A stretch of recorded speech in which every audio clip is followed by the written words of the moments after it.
Go inside the Crimson Tide with your hosts Rodney Orr and Gary Harris, keeping you informed on everything Alabama. Tider Insider TV, brought to you by Tuscaloosa Tourism and Sports. Good evening, everybody, and welcome in to Tider Insider TV. As you just heard, brought to you by Tuscaloosa Tourism and Sports. I'm Gary Harris, joined as always by Tider Insider's Rodney Orr. How big is TITV, you ask? Well, it's my birthday, and a lot of people said, I guess we'll take off on your birthday. No, not when it's TITV Tuesday. You can't take off TITV Tuesday for your birthday. So I am here, Rodney, and boy, I'm excited about this show. We've got a lot to get to. We're going to start off this week with basketball because the Crimson Tide men's team was dealt a blow. I don't know any other way to put it. When Jahvon Quinerly announced over the weekend that he is going into the transfer portal, and it's not just the talent that you're losing, which is considerable. It's the experience, it's the leadership, it's the toughness, it's the competitiveness. Now, Quinerly is a graduate transfer, meaning he won't need a waiver, and he'll be eligible to play immediately at his next school. Now, a former five-star recruit in the class of 2018, he started his college career under Jay Wright at Villanova. One season there, transferred to Alabama, had to sit out, but played 3 seasons, averaged 12.9 points during his first campaign in Tuscaloosa. Then, as a junior, started 27 games, averaged 13.8 points and 4.2 assists. We know that he tore his ACL in the NCAA tournament in 2022 against UCLA, and he came back from that this year, was a sixth man, but started in the SEC tournament and the NCAA tournament and averaged 14.4 points and 4 assists while shooting 38% from three-point range. This is a guy who put his name in the draft, Rod, and then pulled it out, announced he was coming back to Alabama. So, listen, I don't blame Jahvon Quinerly. The rules are the rules. He's got to do what's best for him. He feels like he wants another opportunity, but the timing is not ideal. This late in the process, you're down to, the way it looks now with Quinerly leaving Alabama would have 10 players on scholarship this coming season with the players they have coming back and the players they have coming in. Now, they may not add another player or two from the transfer portal, but this is a loss. Even though Alabama's got a lot of backcourt talent and experience, still a player of Quinerly's caliber will not easily be replaced. You wanted him back. There's no question about that. It seems like since the end of the season, Nate Oates has just been plugging holes, right, left, and looked like he had them all plugged, Gary. And now all of a sudden, Quinerly, as you said, the timing not good on this at all. You mentioned his experience, his toughness, all of those things that he brings, the maturity that he brings as well. I thought that was a key factor for this last team and would have been a really big factor for the next one. But, it is what it is. Like you said, it's the rules. Alabama may look to replace him, or actually probably will look to replace him. One player that's been mentioned is West Virginia point guard Joe Toussaint, who started out at Iowa, then played at West Virginia. He's in the portal. He's a guy that's got a lot of experience, too. So, Rodney, I guess if you could pick up a quality guard this late in the process, with Quinerly leaving, you have to do it. You got to try to do it. It's just like they've been, looking around. Obviously, they're still hoping for Grant Nelson, still waiting word on that, the big guy out of North Dakota State, 6'11". So, yeah, if they could pick up a guard with that kind of experience, that'd be really big. Yeah, hoping to hear something on Nelson soon. They need more front court help, may add another guard. If those two players that I mentioned, Toussaint and Nelson, were to enroll at Alabama, that would give them 12 projected players on scholarship next year, still one under the scholarship limit of 13. All right, now it's time for Coach Talk, and we are going to talk with Barry Sanderson, former Alabama assistant coach, South Carolina assistant coach, of course, the son of legendary Alabama head coach Wim Sanderson. He's putting on his Sanderson Basketball Academy this week here in Tuscaloosa, but we were able to catch up with him, and Barry Sanderson provided some insight on the challenge that Coach Nate Oates and others face in dealing with this NCAA transfer portal. Sanderson says he would find it hard if he were still coaching in college to take any time off and, have to try to figure out how to deal with all these players going in and out of the portal. It wasn't this easy to transfer then. You had to sit out a year. That deters a lot of kids from leaving. There's so much tampering going on. I don't know how you maintain your roster if these guys can come and go. Even as a graduate, you got to set a deadline on these things. It's not fair to Nate Oates.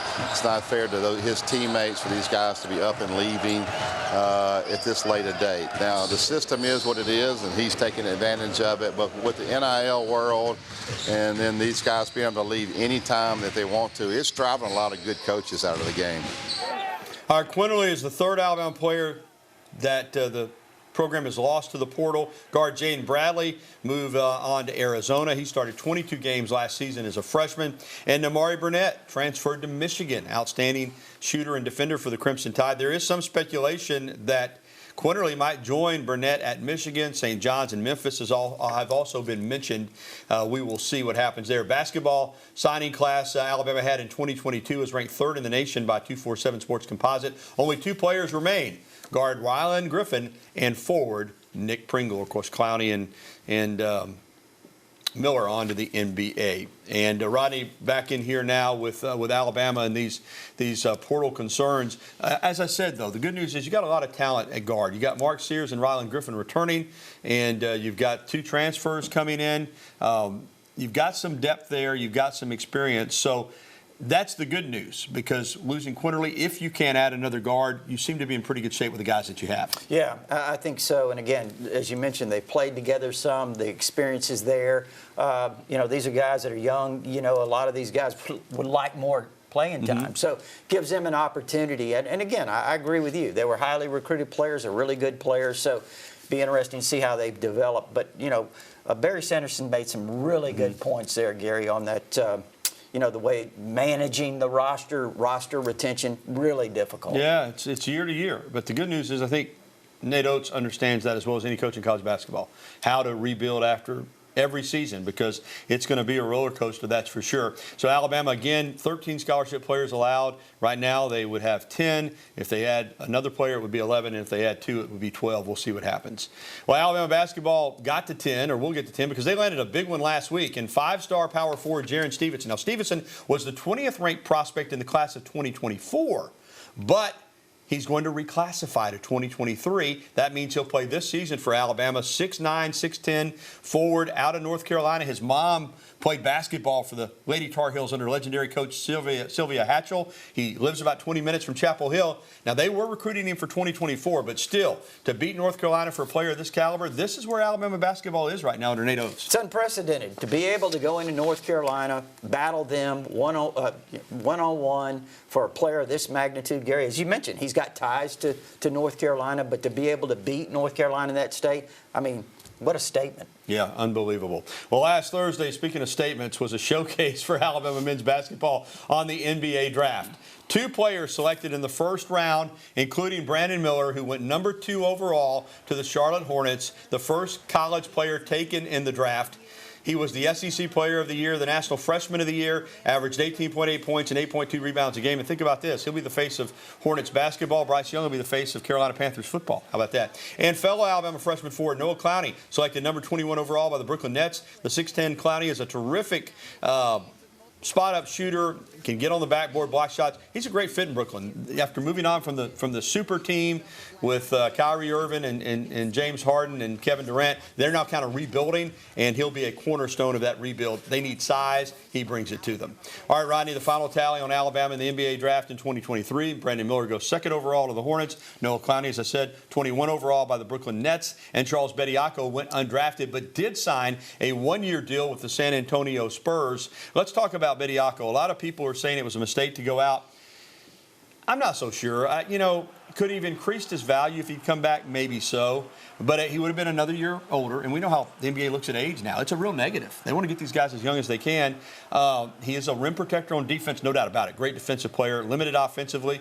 But at the same time, if you know you want to go and you're ready to go, just like we talked about Quinerly, you have to do what you think is best for you. So I'm not going to question his decision, because I think he put a lot of thought into it. No, I won't question the decision either, Gary, but looking at it from Alabama's perspective, it hurts. Yeah, I mean, this guy was really, he was set to have a really big year, be a major impact next season. So from that perspective, certainly I wish he would have stayed. The first opportunity to see Miller, Clowney, and Bediako will be the NBA Summer League, which begins July 7th.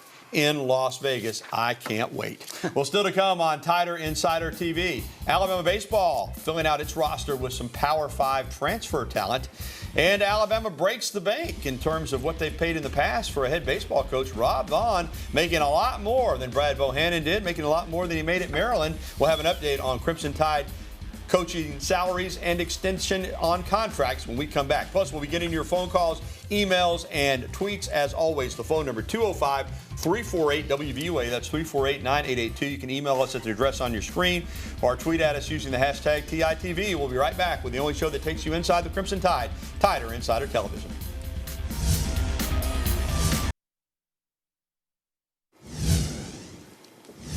Coaching contracts, extensions, and pay raises were approved this morning at the UA Board of Trustees meeting. Softball coach Patrick Murphy receives a 5-year extension through 2028 at $530,000 a year. Of course, he took the Crimson Tide to the Women's College World Series for the 14th time this spring. Women's basketball coach Christy Curry received a pay raise and extension. Her new deal runs through 2027 at $550,000 per. That's a raise of $50,000 a year.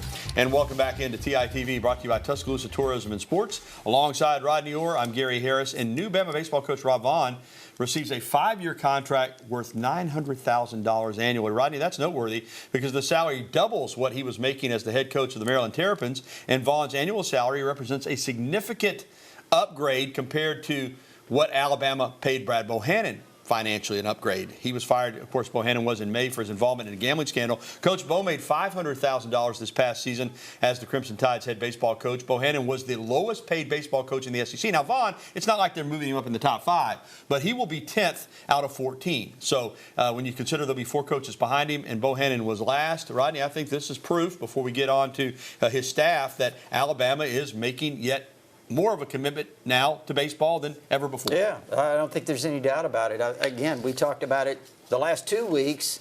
The success that he had at Maryland was really, made him a hot name. But also, Gary, you're talking about managing a roster. He's got a lot of work in front of him. He does. And, of course, putting a staff together.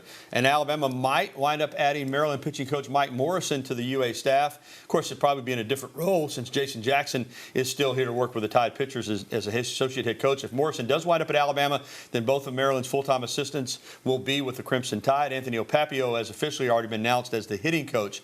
And so we'll see what happens there. But this past weekend, Rutgers outfielder Evan Slight announced he's transferring to Alabama. This is a power hitter, 3rd-team All-Big Ten honors this last season, Rodney. He's got some pop, good defensive outfielder. And more good news today. Maryland outfielder Ian Petrutz announced on social media that he's transferring to Alabama to join Coach Vaughn. He becomes the 2nd transfer, as we mentioned, that Coach Vaughn has brought in along with Evan Slight. This is a guy that spent 2 seasons in College Park and as a freshman batted .324 with 9 home runs and 35 RBI, and as a sophomore batted .270 to go along with 14 home runs and 56 runs batted in. So we know you're losing Colby Shelton, Rod. This is a chance to get a little pop in that lineup. Yeah, they just replaced those 25 home runs that he took with him to Florida, Gary. These 2 guys here, 27 over the last season. So, a lot of left-handed hitters, too. That's right. And in terms of roster management, more good news. Infielder Bryce Eblin reportedly removed his name from the transfer portal. The Indiana native entered the portal on June 14th alongside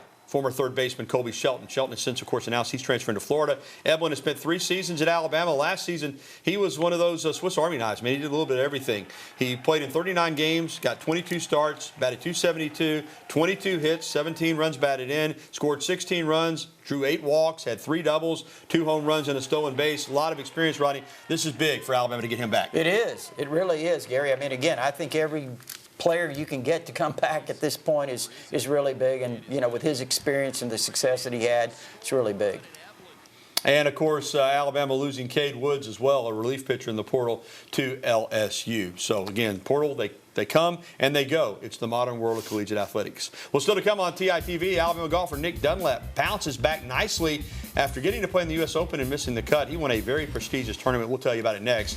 And coming up, we'll take your phone calls, emails, and tweets. Again, the phone number 205-348-9882. Go ahead and give us a call so you can get on the line. We want to hear from you, Tider Insider Nation.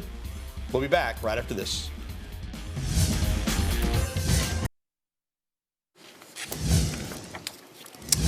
This past weekend, Crimson Tide golfer Nick Dunlap won the Northeast Invitational Amateur Tournament in East Providence, Rhode Island, one of the most prestigious amateur events in the country. He sunk a 20-foot putt on the final hole to take the lead for good. The Northport native was, the Alabama native was on fire for this tournament, shooting -12 in the second Elite Amateur Golf Series of the season and beat the defending champion Caleb Surratt of Tennessee by 2 shots. Ironically, Dunlap wasn't even sure he was going to participate in the event, but he was able to get in after playing in the U.S. Open, and he won the thing. This is a guy who's got a chance to be a superstar, both in college at Alabama and on the PGA Tour in his future. Welcome back into TI TV, and it is time to take some phone calls, Rodney, and we're going to start it off with our pal Sammy up in Walker County. Hey, Sammy. Hello, guys, and special happy birthday to you, Gary. Thank you. And hope you had a great day and a great night. And, fellas, the question or comment I'd like you to make is Chris Braswell and Dallas Turner. Dallas is the next great one, and we don't know how great Chris can be. He's got that ability. But just comment on those linebackers, and, yeah, happy birthday to you, Gary. Thank you, Sammy. All right, Rod. Yeah, Dallas Turner and Chris Braswell. We know you got to get heat on quarterback in this day and age. If you don't, they're going to pick you apart. All of them. They're that good.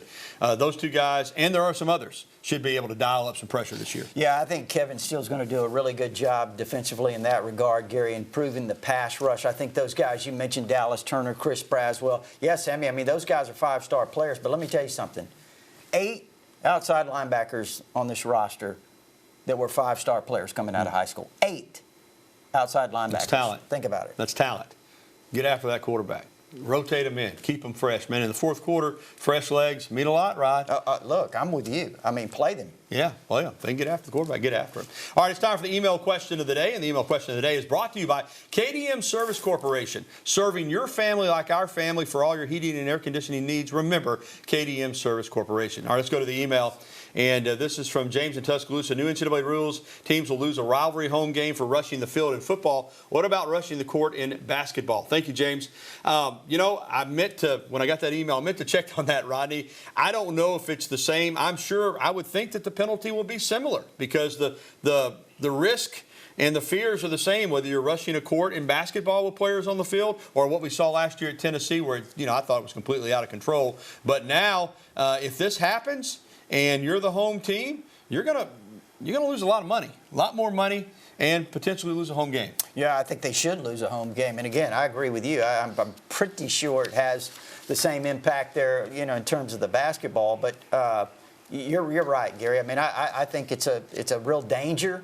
And thankfully, I think they're taking bold steps. Yeah, you have to because, there's been some incidents, but I think we're very fortunate that we haven't seen, I'm talking about a major incident where, there's players and fans into it all over the field. I know everybody says, well, it's fun. It's fun until it's not fun anymore, and these things are getting dangerous, in my opinion.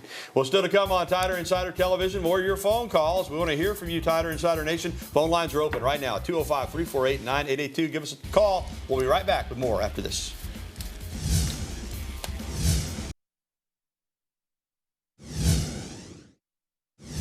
All right, this happens about every time this year. You get into June and, people are busy vacationing. The days are long. I get it. Normally during football season and into the basketball season, we never have phone lines open. We got phone lines open right now, 205-348-WVOA. That's 205-348-9882. If you're always complaining that you can't get through, call in now and you'll get through. All right? All right, we're going to get to an email, though, in the meantime that we have here ready to go.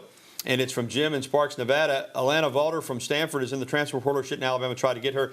I don't think so. I think Alabama's set with its pitching now. 2 transfers coming in.